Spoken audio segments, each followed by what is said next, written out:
All right, now that math isn't all that difficult, but if it is, you can just set up a spreadsheet that links these variables together. So what I've got there on the left is I got the angle in degrees. I convert that into radians. Then I can put in different values of P, because the question here is for different, you have the limiting constraint that RB can be no more than 3,000. What value of P can you apply to this thing? So what you can do is use those relationships you develop with the moment equation, the sum of fx, the sum of fy, then the square root of sum of the squares to get RB.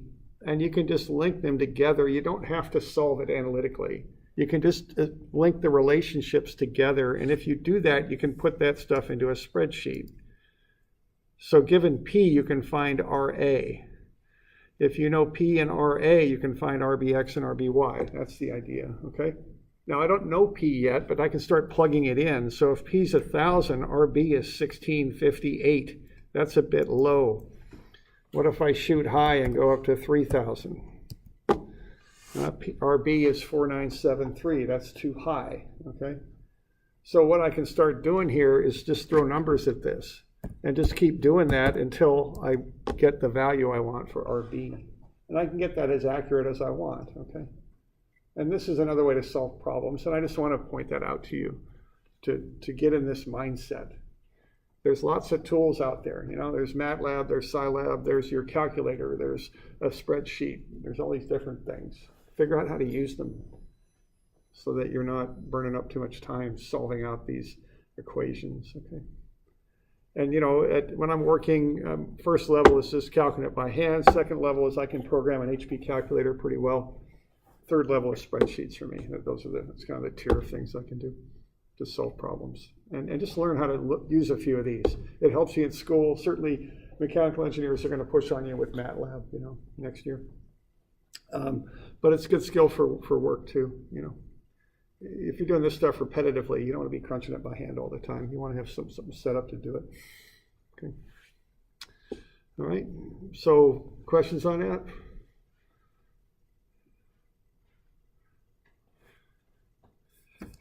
All right. So that's that one there.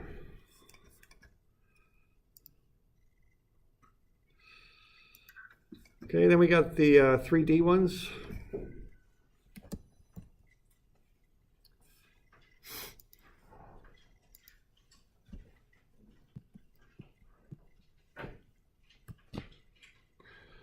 All right, so we've got this plate. It's supported by the 3 cables. Now you can do this a couple different ways. You can just make it into a big cross product if you like. Okay, that's one way to do it. And if I were to do that, I would probably take a moment about one of the places where the cables attaches,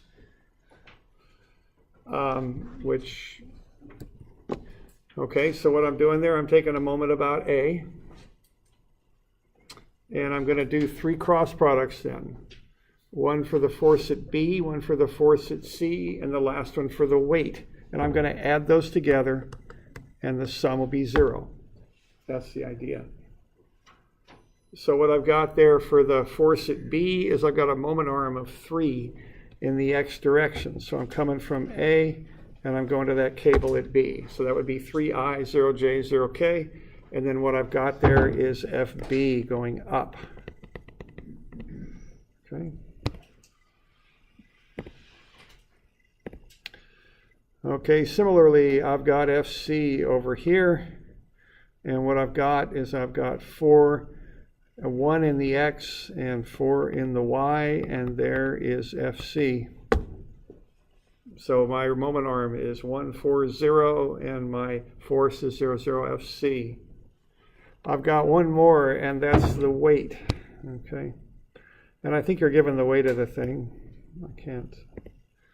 All right, so that would act down at the center of gravity, 6,000 newtons for that. Remember to put the negative on that, because that'd be a negative Z force, wouldn't it? All these forces are Z, and then get the moment arm to it. So this is one way to do that, and then you just cross everything. Now this is a nice systematic approach, okay? You know, it's fairly fairly straightforward to get these moment arms and forces. All the forces are Z forces. Okay. And then you can just kind of walk on through that and get, the matrix built. So when you do those cross products, you're going to get FB is 0 minus 3FB 0. FC is negative 4FC minus 1FC 0. You're going to have to get a cross product for the weight. And then you just make a matrix out of that. Put the forces there. Actually, they're moments, aren't they? Okay, I screwed that up. Get those in columns. The rows are the equations. And then you just set everything equal to 0 and work through it. And you can find the forces in the cables. Okay. So that's how I would do that. So this first one here, when you work through it, when you do that cross, what you're going to have is what? 0 minus 0. That'll be the I, because I'm crossing off the top row, first column, and I get 0 times 0. Then I subtract off the J, and when I do that, what I'm going to get is 3FB minus 0, and that'll be the J. And then when I do the K, I bet everything's going to 0 out there. Yeah, when I do the K, I'll get 0 minus 0 K. So that's doing that first cross. So when I put that into the matrix, I get 0 minus 3FB 0. That's what's going on there, okay? So, and then I just fill everything in, work out the matrix, and I'll get FC and FB. And then when I'm done, I've got FC and FB. I would finish this thing up by doing a force equation, okay?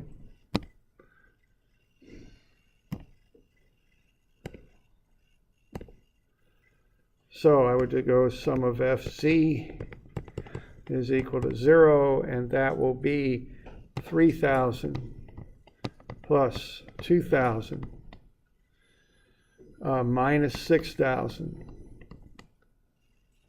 plus FA, and then I can get FA. Yeah? Can we also take a moment about the axes?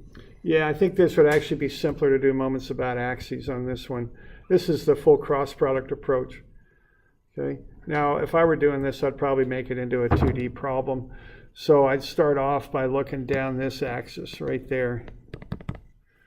Okay, and when I saw that, what I would see would be the plate extending out to the right, and I'd have 6,000 newtons there. That's got a 2-meter moment arm. And then 2 more meters would get me out to FC. And then I would have those 2 cables, FB and FA. And then I would just go sum of moments, and I'd take it moments about the x-axis. Set that equal to 0. And then what have I got there? I've got minus 6,000 newtons times 2 meters, and then plus 4 FC is what it looks like I've got there, okay? So that would get me that 4 FC is equal to 12,000. So that'll get me FC is 3,000, like so. So that would get me FC. So once I've got that, I'd probably come back and probably run a moment down the y-axis is probably what I'd do, okay? So that's how I would approach that. That's probably how I would do it. If you prefer, you can use crosses. It's just, if you can see this, it's just a lot quicker to do it. Okay.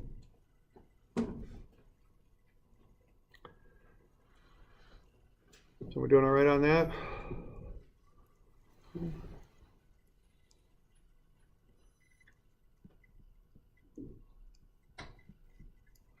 All right, we've also got 283. So we've got this awning, we got one cable that supports it. So when I start doing this thing, I'm going to find the a nice vector expression for FCD. So what I have there is a free body diagram. All right, and I've got the three reactions at A, X, Y, and Z. I got the three reactions at B, X, Y, and Z. And then I've got the coordinates on all the points. A, of course, is the origin.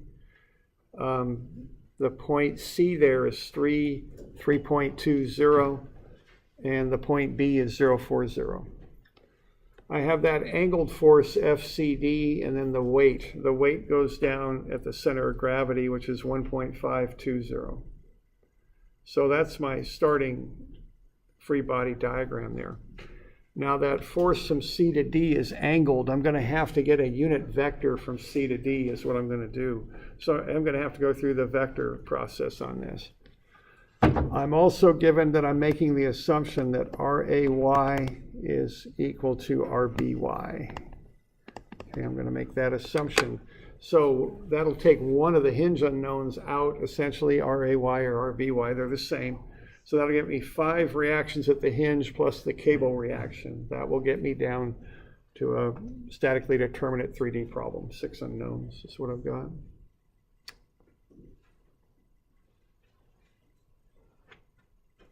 Okay.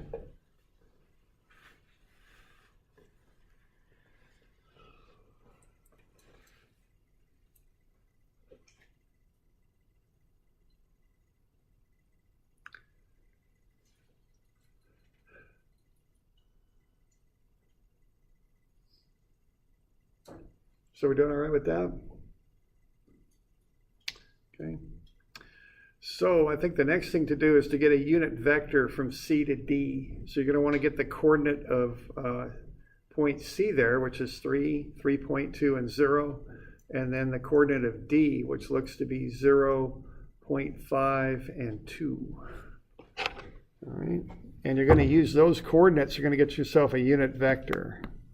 So 0.5 and 2. Okay. And you're just going to do the drill on that. You're going to take D minus C to get CD, find its magnitude, and then divide through by it to get a unit vector. And then you'll just factor FCD through the unit vector and make that into a force vector. Okay. So that's the thing with this. So you just subtract the vectors, take the square root of some of the squares, get the magnitude, divide through by the magnitude, and you'll get a unit vector. Multiply that up by the unknown FCD, and you get a force vector from C to D expressed as the unknown magnitude. The key to this problem is going to be to find the cable force. The hinge forces are all nice and easy, X's and Y's and Z's. But the cable force there is at an angle. So that's going to be the one to get. If you can get the cable force, everything else will come out pretty easy, I think. But when you see a problem like this, you got to find that angled force first. Kind of like that example we did in class with the cables on the boat. They were angled, so we had to get those first. Okay.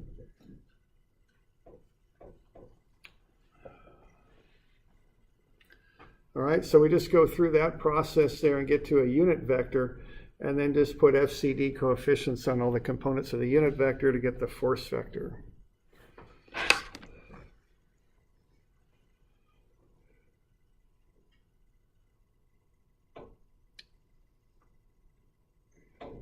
Okay.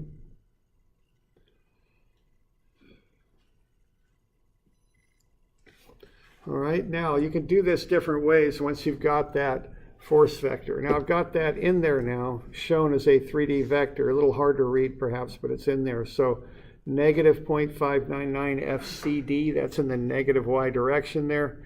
I've got negative 0.666 FCD, that's in the negative X direction, and 0.444 FCD is in the Z direction. Now you can do this visually if you want. I mean, if you can see it, it's just so much easier to do it this way. But the one caveat on that is you got to be able to see it, okay? So if I look down the y-axis towards the origin, there's going to be a whole bunch of stuff acting on the y-axis, which I didn't show because there's so much of it. I don't need to show it because I'm going to take a moment about the y-axis, okay? So the sum of moments about the y-axis is 0. And what really plays into that is the weight going down, the 27468 Newton weight, times its moment arm of 1.5 meters from the y-axis. So that's what, a z force and an x moment arm, and that gets you a y moment about the y-axis. And counteracting that, you're going to have the cable, and that would be -3, which would be the moment arm in the x direction. So we're reaching out from the y-axis in the x direction. And what we're going to combine with that x dimension, that 3, is the z force of CD, which is 0.444 FCD. That comes from the unit vector. So if I can just see that, I can get that force magnitude right there for the cable, 30,932. Okay. So that would be the next thing to do if you're going to do it visually. Get the force vector broken out and then go ahead and find it, okay? Now you still got 5 unknowns, so you're still going to have to do some moments here. But this is a good start on it anyway. Okay.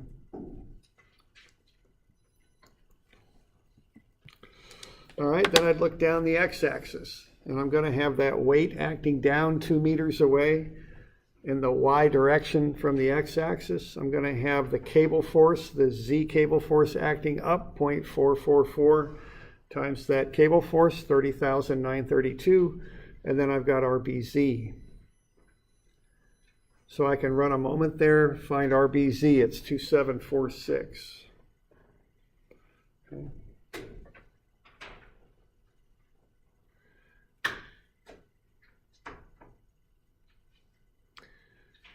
You know, both of those, though, you can see fairly easily. I think, you know, if it's something you're comfortable with, you're just looking down the axis, the plate is just almost like a beam just sticking out one direction or the other, and then you take moments about the axes. Okay.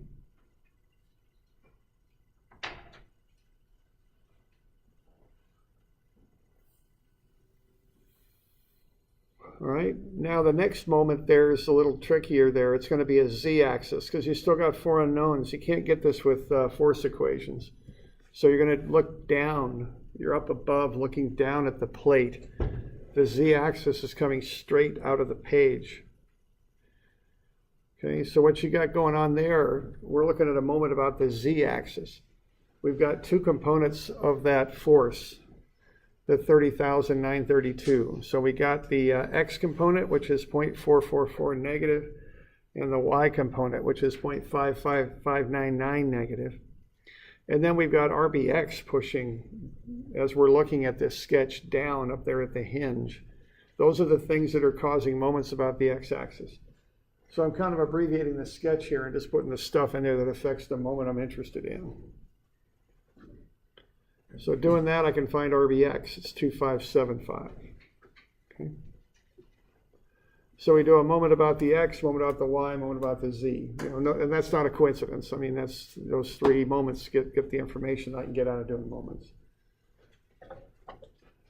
And then once you've done that, you get it down to 3 unknowns. And once you're down there, they're x, y, and z unknowns. You can just do force equations to finish it up. Okay.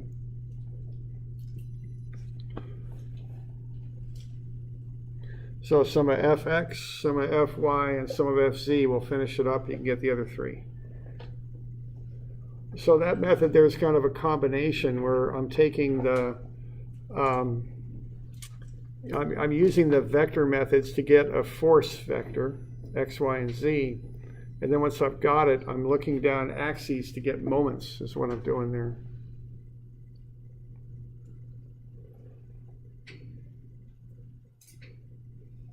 Okay. You got any questions on that?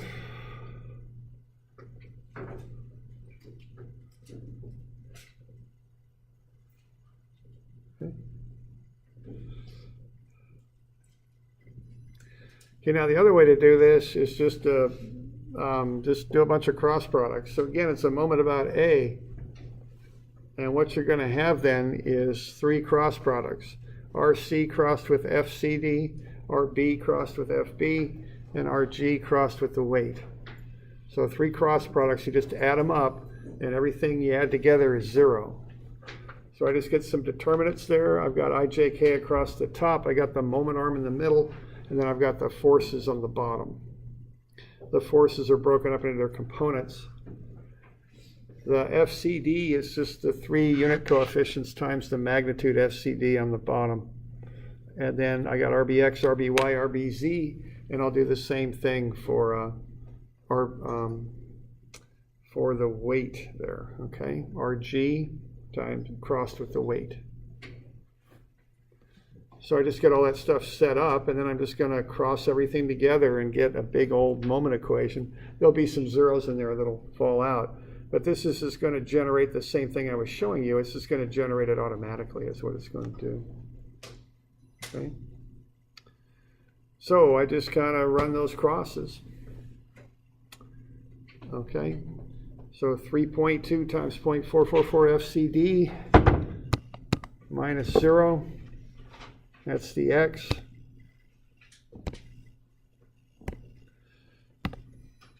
And 3 times 0.444 FCD minus 0 for the J, the Y there. That's got a minus out in front. And then the Z is what? 3 times negative 0.599 FCD minus 3.2 times negative 0.666 FCD. That's the K. And et cetera, okay? You just kind of keep working your way through those 3 crosses.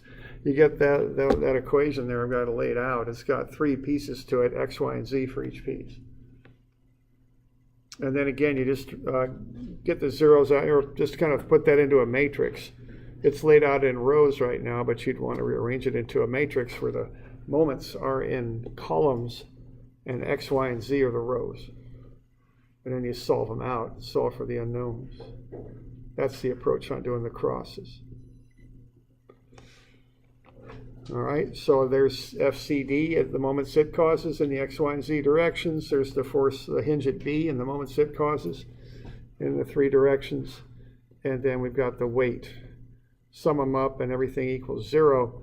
I got 3 unknowns. I got FCD, I got RBX, and RBZ.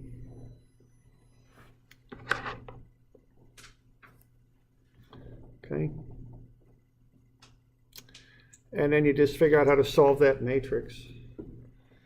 You know, you could always throw it into a solver if you've got that on your calculator. In this class, I don't throw any real difficult matrices at you, you know. You could kind of pick your way through them, solve them out. Okay, so you just go ahead and solve that, and you get your 3 answers there.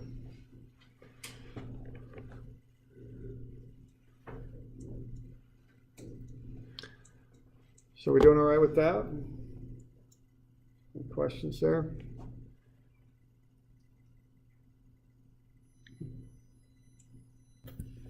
So those things are a little, a little involved. So you gotta take your time on them. Don't rush through them. Just be sure you're not dropping signs and whatnot. Okay. Let's have a look a little bit more on the trusses. We got a couple minutes here, so let's get into that just a little bit. Okay, we looked at zero force members. What I'd like to do is get to a place where we can look at those things and solve them out just visually without having to generate equations for them. So the end result of this little deal here we'll go through is I'd like you to be able to look at a truss joint and figure out if you got zero forces in it just by looking at it. All right. And this is on page 510. That's where we're at. So let's say we got this truss, and I've got a load up there P, and I've got A, B, C, D, E, F. What I want to do is identify zero force members. All right, now the way you do this kind of officially is you generate equations. And what you want to do is you've got 2 equations you can generate. And so by generating these equations, you want to be able to prove to yourself that some member is 0. All right, so I'm going to look at a joint. You see any joints here that might have a 0 force on them?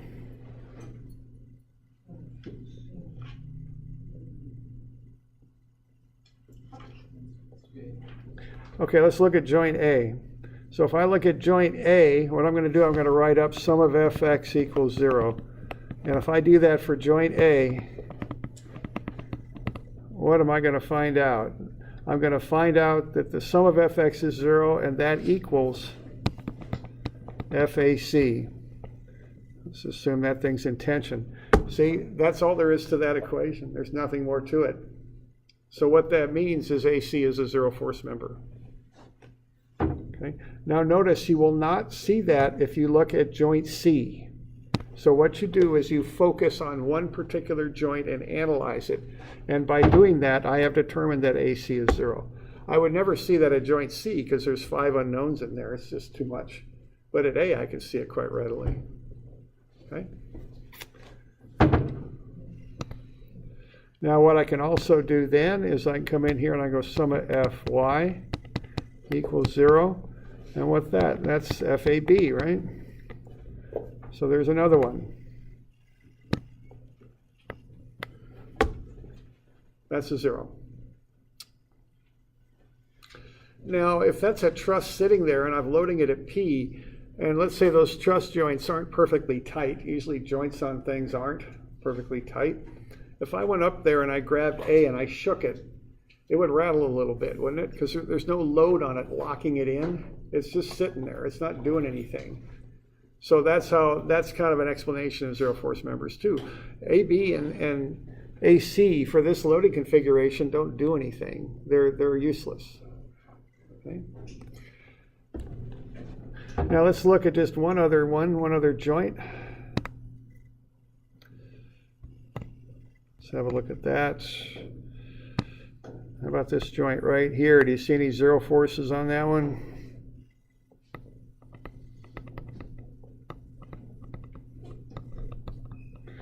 What if I go sum of Fy equals 0 for that joint? What does that equal? CD, okay.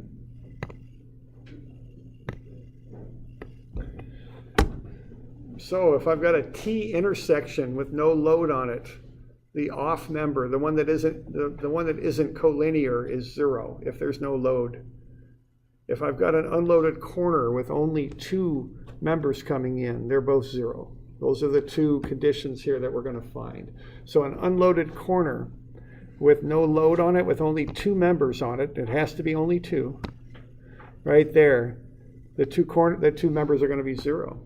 An unloaded T intersection, the 2 collinear ones I can't say anything about, but the third one that makes the T, if there's no load there, that's 0 as well. Okay. We'll look at some others on these. I just want to get a little bit of a start on it. So what do we got to do tomorrow? So do Friday, tomorrow. Yeah, 277, right? 277. So we got 277, 281, 283, and then that equilibrium handout.